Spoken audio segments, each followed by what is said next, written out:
예, 안녕하세요. 추상대수학 강의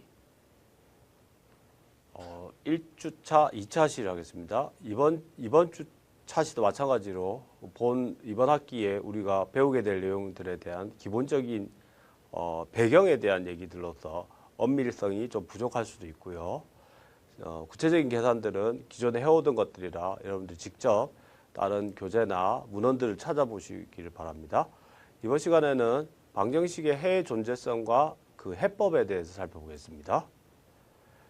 예, 지난 시간 우리 배웠던 걸 한번 리뷰를 해보면요. 먼저 수체계 구성 방법에 대해 살펴봤습니다. 기본적으로 수를 구성하는 방법은 기존에 했었던 방정식을 만들고 그 방정식에 해가 없는 것을 해를 추가시키는 방법, 혹은 유리수에서 실수 같은 경우에는 수열이 수렴하는 것들을 모아가지고 새로운 수체계를 구성했었죠.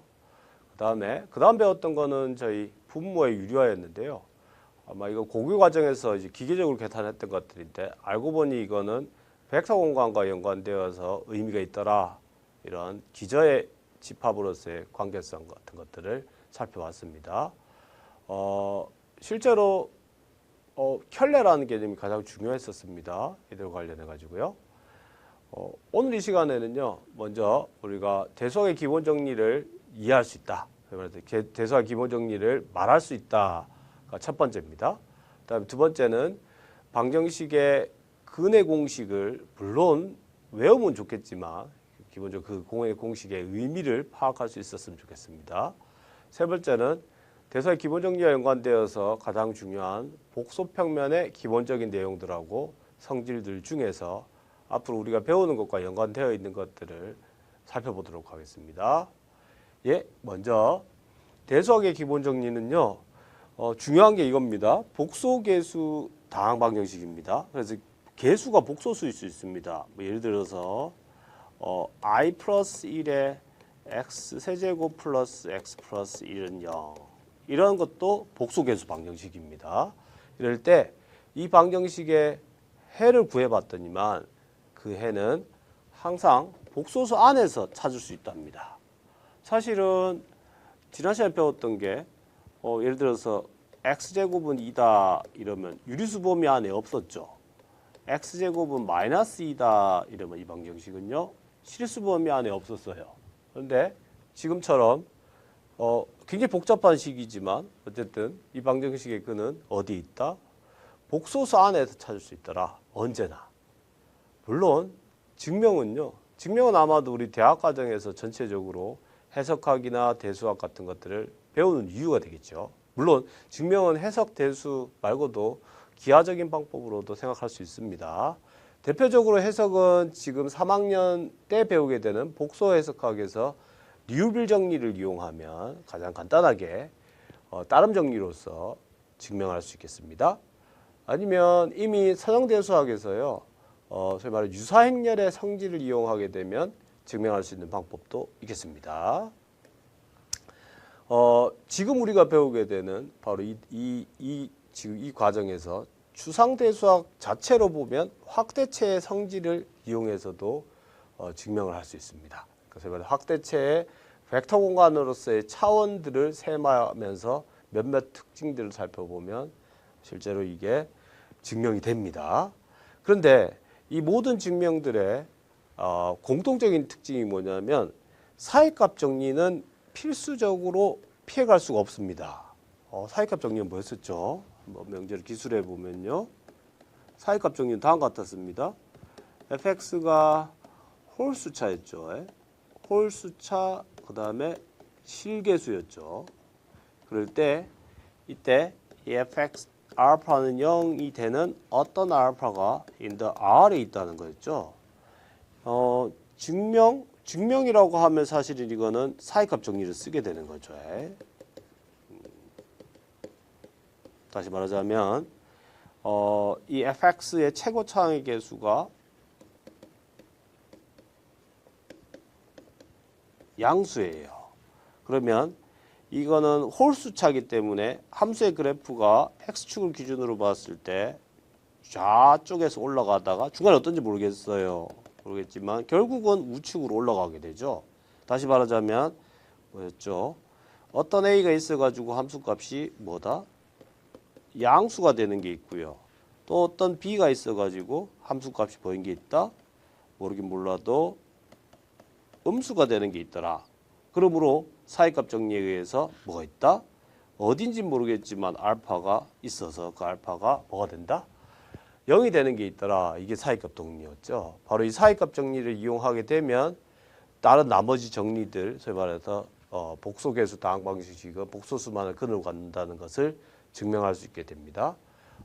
제가 아는 범위 내에서는 바로 이 사이값 정리를 이용하지 않은 채 대소의 기본 정리를 증명한 경우는 없는 것으로 알고 있습니다. 이외에 이제 존재성에 대한 얘기는 여기까지 살펴봤고요. 존재성 이외에 얘기가 돼야 되는 게 실제로 해법이 뭐냐 이거죠. 우리 역사적으로도 방정식의 일반적인 근해 공식을 만드는 거는 제일 잘 알려져 있는 게 3차 방정식인 경우에는 카르다노, 4차인 경우에 페라리 공식이 있습니다. 물론 2차 방정식이야. 여러분들 중학교 때 배웠듯이 다음과 같이 2차식이 있으면요. 그러면 x는 마이너스 b 플러스 마이너스 루트 b제곱 마이너스 4ac 오버 2a 해가지고 근해 공식이 있다는 걸 이미 알고 있죠. 근데 이걸 더 일반화 시켜가지고 3차인 경우에도 근해 공식이 있다고 합니다. 바로 그 근해 공식을 찾은 사람 중에 카르다노가 가장 유명합니다. 풀이법과 관련해서 근해 공식을 외우는 것도 상당히 중요한데요. 그뿐만 아니라 근해 공식을 어떻게 유도하는지도 눈여겨볼 만한 사안 중에 하나입니다. 그래서 먼저 나에게 주어져 있는 3차 방정식의 최고차항의 개수는 일반성을 잃지 않고 뭐다? 1이라고 가정할 수 있습니다. 왜냐하면 나누면 되죠. 이렇게요. 그랬을 때 이와 같은 상황이죠. 이때 적절한 평행이동을 거치게 되면 더 말해서 2차식이 없다고 가정해도 되겠습니다. 그러니까 일반성을 잃지 않고 2차식이 없다고 설정한 것만 풀어도 되겠습니다. 그렇게 하는 방법이 뭐냐면 소위 말해서 이 3차 함수의 변곡점의 x좌표만큼 움직여주면 되겠습니다. 우리가 알고 있듯이 변곡점을 기준으로 해서 3차 함수는 점 대칭인 걸 알고 있으니까 이 변곡점을 원점으로 옮겨와 가지고 소위 말해서 원점 대칭인 상황, 소위 말해서 홀수차만 남겨놓는 바로 요 앞에 있는 요 두 개 홀수차만 남겨놓는 요 방법입니다. 지금 이 문제 상황에서는 실제 이렇죠.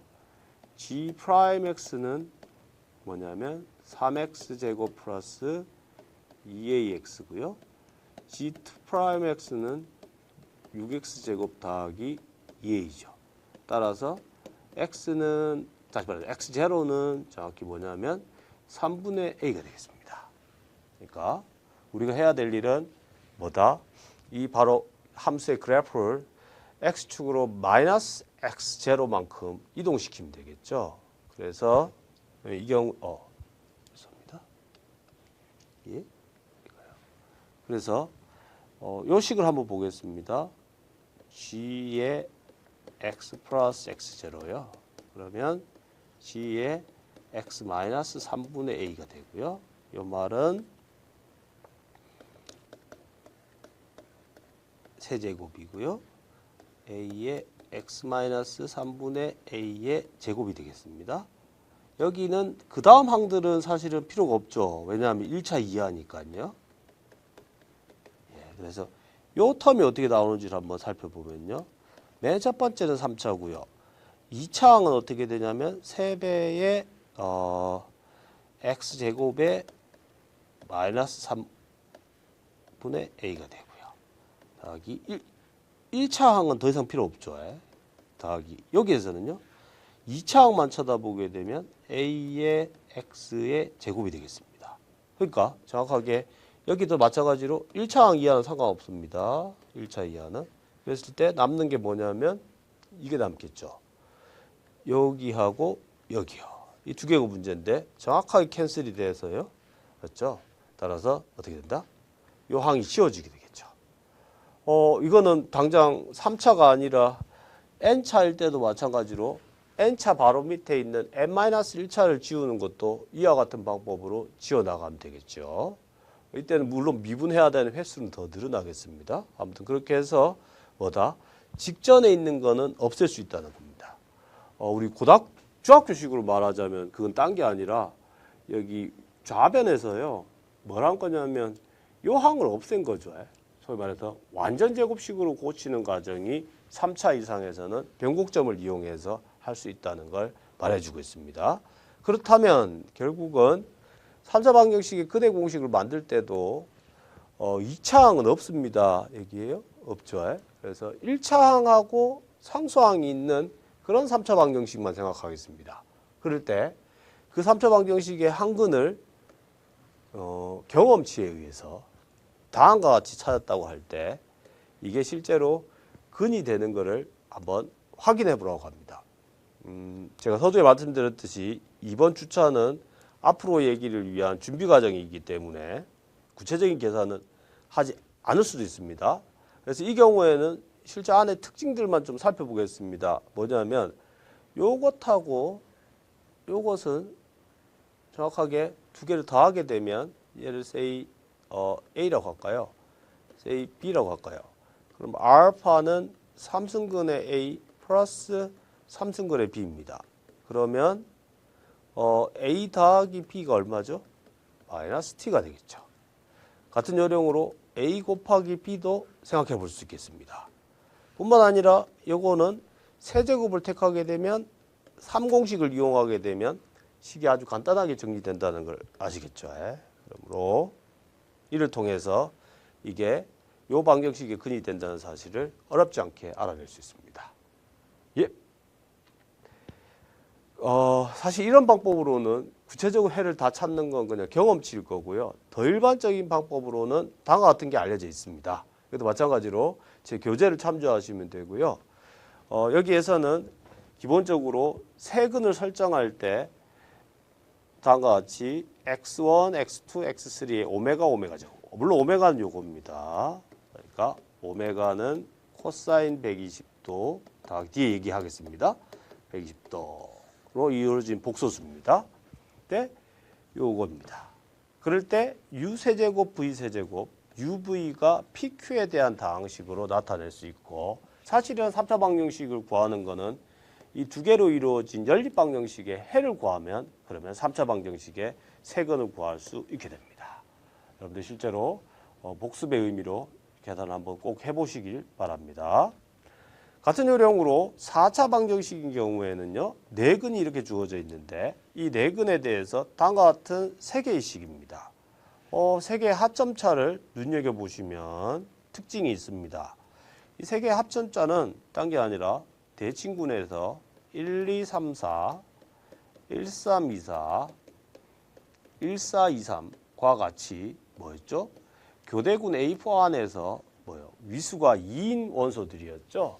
이런 원소들에 대해서 새로운 미수를 설정해서 방정식을 작성하면 그거는 처음 주어진 방정식으로부터 얻어지는 3차 방정식입니다. 근데 이미 3차 방정식의 근해 공식은 알고 있으니까 이제 UVW는 그 값을 알고 있는 게 되겠습니다. 그랬을 때 이 UVW로부터 다시 이 X1, X2, X3를 얻어내는 방법은 요 4차 방정식의 3차항의 개수가 0인 걸 이용하면 0이 되겠습니다. 이로부터 예를 들어서 X1 더하기 X2에 X2, X3 더하기 X4 같은 경우에는 모두 다 U와 V와 W에 대한 식으로 쓸 수 있습니다. 물론 X1 더하기 X2는 뭐가 되죠? 요거의 제곱이 되겠죠. 그러므로 주어진 문제는 결국 뭐예요? 차수가 더 낮은 방정식의 해법으로 기결되게 되겠습니다. 이와 같은 방식으로 4차 방정식의 근해 공식을 작성할 수 있습니다. 예. 이제 더 나아가서요. 5차 이상의 방정식은 다항 방정식은 해공식이 존재하지 않는다고 합니다. 이때 단서가 필요합니다. 어떤 거냐면 일반적인 5차 방정식입니다. 일반적이라는 말은 예를 들어서 x 5승은 2다 이러면 회공식이 존재합니다.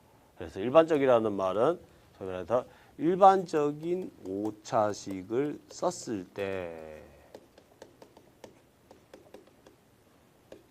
이 PQRS가 일반적인 문자라고 했을 때 이것을 거듭 제곱근과 그것들의 합차 따위로 x를 표시할 수 없다. 이것이 해공식이 없다는 것을 말 뜻입니다. 이 명제는 아벨과 루피니가 증명해서 아벨 루피니 정리라고 합니다. 물론 증명법은요. 증명법이 곧 우리가 이번 학기 추상대수학을 통해서 그 증명하는 방법에 대한 기본적인 도구들을 배우려고 합니다. 배워야 되는 도구 중에 주요한 것이 뭐냐면 소위 말해서 체에 대한 개념, 소위 말해서 사칙 연산이 자유로운 집합을 확장해 나가는 문제, 그리고 지난 학기 배웠던 얘기 중에서 대칭군의 일반적인 성질을 하나 탐구해 가지고 이 아벨 루피니 정리를 증명할 수 있게 되겠습니다. 이번 시간에는요, 이와 같은 5차 이상의 방정식에 대한 얘기를 했는데 남은 시간에는 이 5차 방정식을 해결해 나가는데 복소수에 대해서 좀 더 익숙해질 필요가 있어서요. 복소평면에 대한 얘기들 중에서 우리가 앞으로 필요로 하는 것들을 좀 다시 한번 더 복습의 의미로서 살펴보겠습니다. 복소평면이란 다른 게 아니라 저 말하던 복소수를 점으로 이해하는 무슨 평면? 유클리드 평면입니다. 유클리드 평면은 우리가 보통 알고 있는 피타고라스 거리와 각의 의미가 작동하는 겁니다. 다시 말해서 복소수는 기호로는 C로 씁니다. 블랙보드 볼드체 C로 씁니다. 근데 이 복소수 집합을 R2요. 저 말하는 좌표 평면의 1대1 대응을 시키는 건데 A 플러스 BI는 어디에 대응시키는 거냐면 순서상 A, B에 대응시키는 것입니다. 요거 대응시키게 되는 거는 의미상 봤을 때 복소수가 하나 주어지면 여기 유일하게 하나 있을 거고요. 여기 유일하게 하나 있으면 여기 대응되는 복소수가 하나 있겠죠. 이거 말 다시 하자면 요 사이에 이 함수 f를 이와 같이 정의하면 뭐다? f는 1대1 뭐다? 대응이라고 할 수 있겠습니다. 지금 내가 이 복소수를 점으로 이해하는 어떤 평면을 주는 이유는 이 복소수에 기하적 의미를 부여하기 위해서 그렇습니다. 예를 들자면 우리가 알고 있는 것 중에 z가 a 플러스 bi이면 z의 켤레는 a 마이너스 bi입니다. 이것은 소위 말해서 유클리드 평면, 그러니까 좌표 평면에서는요, 저희 이렇게 실수축이라고 이름 붙이고요, 허수축이라고 이름 붙이는데요. 이때 A, B가 여기 있었어요. 이걸 한꺼번에 씁니다. A 플러스 BI라고. 그랬을 때 이것에 대해서 켤레인 Z바인 A 마이너스 BI는 어디에 있는 거냐면 정확히 이것을 어떻게 한 거다? X축에 대해서 대칭시킨 대상이 되겠습니다. 이와 같이 기하적 의미를 이제 복소수에 대해서 이름 붙여갖고 만들어진 이런 평면을 복소평면이라고 합니다. 실제로 유클리드 평면과 기하적인 성질 자체는 다른 게 없는데요. 기호 표기나 이런 것들로 오는 장점 중에서 두 가지가 있습니다. 어떤 거냐면 크기와 평각에 대한 얘기인데요. 먼저 복소수 Z를 A 플러스 BI라고 쓰면 대수적으로 그거의 크기는 뭐냐면 Z와 Z바의 켤레의 곱의 루트를 택한 겁니다. 다름 아니라 원점에서 A, B까지의 거리를 뜻하겠죠. 그랬을 때 서로 다른 두 개의 복소수를 가지고 와서요. 그것에 대하여 복소수를 곱한 다음에 크기를 택하는 이 행위는 정확하게 뭐요? 각각의 크기를 택해주면 되겠습니다. 물론 두 개의 복소수 사이에 거리를 재는 거는요. 유클리드 거리하고 똑같이 재야 되기 때문에 어떻게 재야 되냐면 Z 빼기 Z2의 크기입니다. 그러면 이건 정확히 유클리드 거리가 되겠죠. A1, A2 제곱 더하기 B1 빼기 B2의 제곱이 되겠습니다. 예. 사실 이보다 더 중요한 게 평각에 대한 얘기인데요. 평각에 대한 얘기는 먼저 Z가 A 플러스 BI로 주어지면 소위 말해서 이름하여 복소평면에 A, B가 있을 거고요. 그랬을 때 소위 말해서 실수축을 기준으로 해서 반시계 방향으로 돌아가는 각으로서 요 A 플러스 BI의 각을 재는 것입니다. 세타가 뭐냐면 탄젠트 인버스 A분의 B겠죠. 복소 Z에 대해 기준으로 잡는 경우에는 뭐다? 아규먼트 Z라고 줄여서 쓰겠습니다. 바로 요 Z에 대한 성질이 아규먼트에 대한 성질, 평각에 대한 성질인데요. 이거를 Z의 평각이라고 하는데 이 평각에 대한 성질이 중요한 게 다음과 같은 게 있습니다. 뭐냐면 Z1, Z2에 대한 아규먼트를 재는 거는 아규먼트 Z1 더하기 아규먼트 Z2와 같다는 겁니다. 요것 물론 아규먼트 Z1 나누기 Z2는 아규먼트 Z1 빼기 아규먼트 Z2입니다. 이 두 가지 성질은 정확하게 상관없이 덧셈 정리와 같은 얘기를 하고 있는 건데요. 일반적으로 잃지 않고 Z1을 코사인 알파 I 사인 알파라고 합시다. 다시 말해서 아규먼트 Z1을 알파라고 합시다. 같은 요령으로 Z2를 코사인 베타 I 사인 베타라고 합니다. 그랬을 때 Z1, Z2를 연산하면요. 먼저 크기를 들여다보시면 얘네 크기는 얼마예요? 크기는 각각의 크기를 곱한 거니까 여기 있죠. 1이 되고요. 그러면 평각에 대해서는 지금 주장컨대 각을 합친 거라고 그랬죠? 더한 거라고 그랬죠. 그걸 직접 확인해 보면 코사인 알파, I 사인 알파, 코사인 베타, I 사인 베타가 돼요. 실수부를 계산해 보면 코사인 알파, 코사인 베타 빼기 여기요. 허수부끼리니까 사인 알파, 사인 베타가 되겠죠. 그 다음에 복소 부분을 보면 허수 파트를 보면 코사인 알파, 사인 베타, 코사인 베타, 사인 알파, i가 되겠죠. 그래서 바로 이 부분이 뭐다? 상하업 덧셈 정리하면 코사인 알파 플러스 베타고요. 이 부분이 뭐다? 사인 알파 플러스 베타죠. 그러니까 정확하게 아규먼트 Z1에다가 뭐다? 말하는 아규먼트 Z2 이 각이 B 베타였으니까 두 개의 각을 어떻게 한 거다? 합친 각이 된다는 거죠. 예를 하나 들자면요. 다음 얘기를 할 수 있겠습니다. 크기가 1인 복소수는요. 이제 의미 해석하면 단위원에 놓여 있는 거죠. 그랬을 때 그게 정다각형. 정다각형의 뜻은요. 이렇게 해석할 수 있겠습니다. 그러니까 복소평면이 있고요. 단위원이다. 길이가 1인 거예요.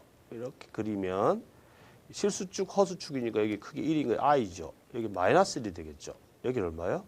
마이너스 i가 되겠습니다. 그럴 때 이 단위원 위에 정다각형이다. 그러면 그러니까 여기를 꼭지점을 합니다. 1을 꼭지점으로 해서 소위 말해 이 내각을 내가 이 한 바퀴 돌아온 각이 2파이잖아요. 그 2파이를 어떻게 한다? n 등분한 게 되겠습니다. 그럼 그 n 등분한 거의 첫 번째가 바로 여기가 각이 얼마냐면 n분의 2파이가 되겠죠. 그러므로 요 복소수는 코사인 n분의 2파이 플러스 i의 사인 n분의 2파입니다.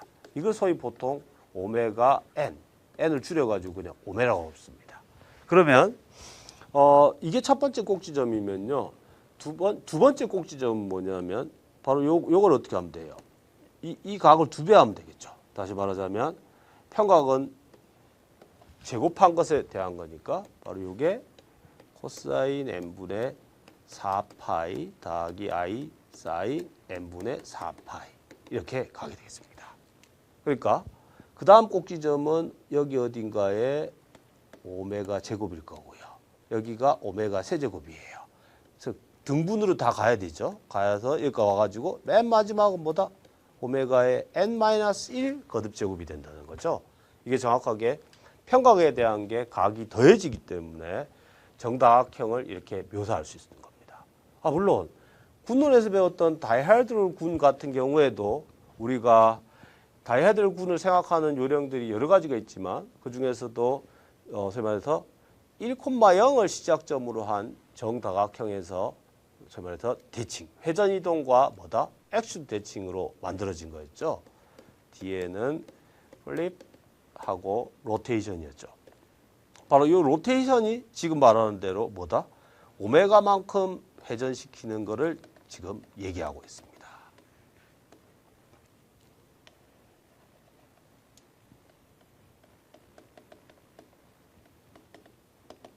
예, X축 대칭이라 이거랑요.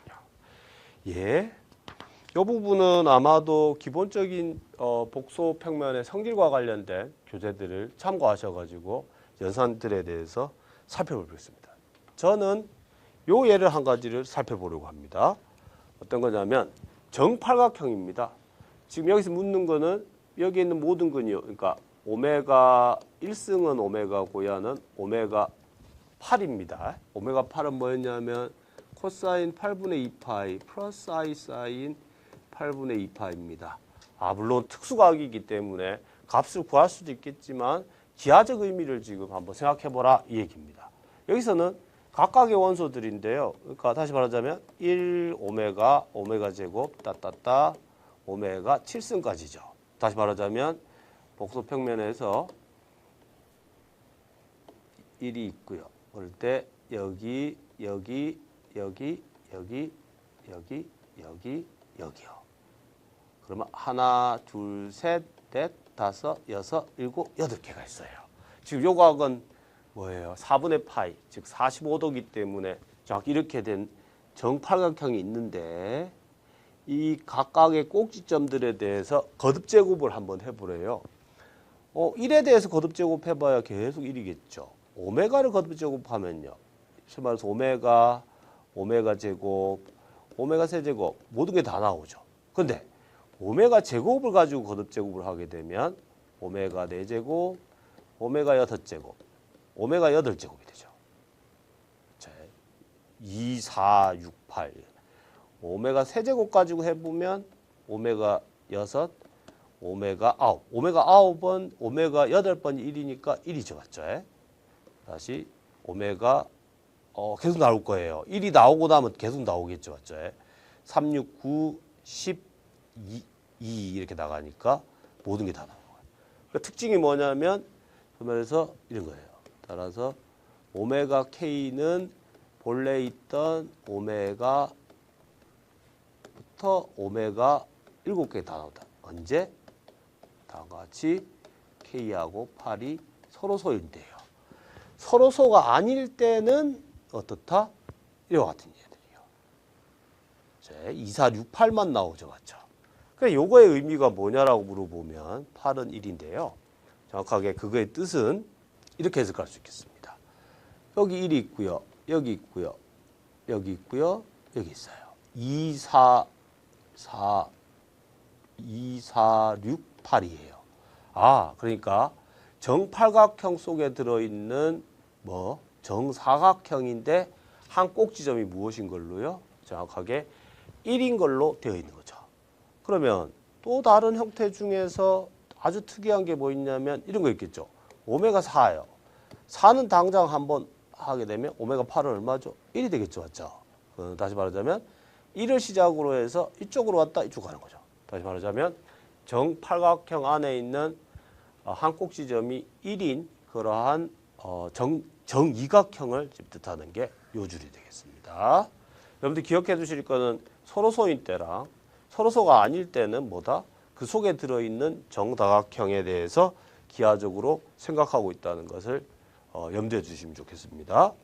이상으로 이번 시간에 대소화의 기본정리, 그 대소화의 기본정리를 증명하는데 여러 가지 방법이 있었어요. 리우빌 정리, 아니면 행렬에 대한 특징, 아니면 체의 확장, 앞으로 배우게 될 것인데 그 뿌리에 깔려있는 도움 정리는 사이값 정리였었고요.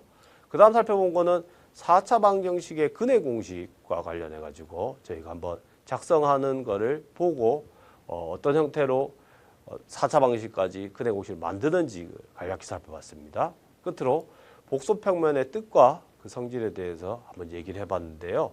복소평면은 여러분들이 딴 것보다 기억해 두실 게 단위원 안에 있는 그런 근에 대한 성질을 주로 기억을 해 두시면 좋겠습니다. 다음 차시에 대한 거는요.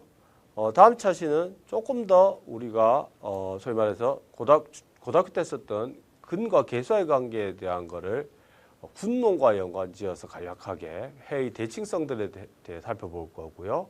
일반적으로 근과 계수의 관계를 베타 공식이라고 하는데요. 베타 공식을 활용해 가지고 계수들로만 얻어낼 수 있는 그런 특정한 불변량을 한번 계산해 보도록 하겠습니다. 예, 오늘 수업은 여기까지입니다. 감사합니다.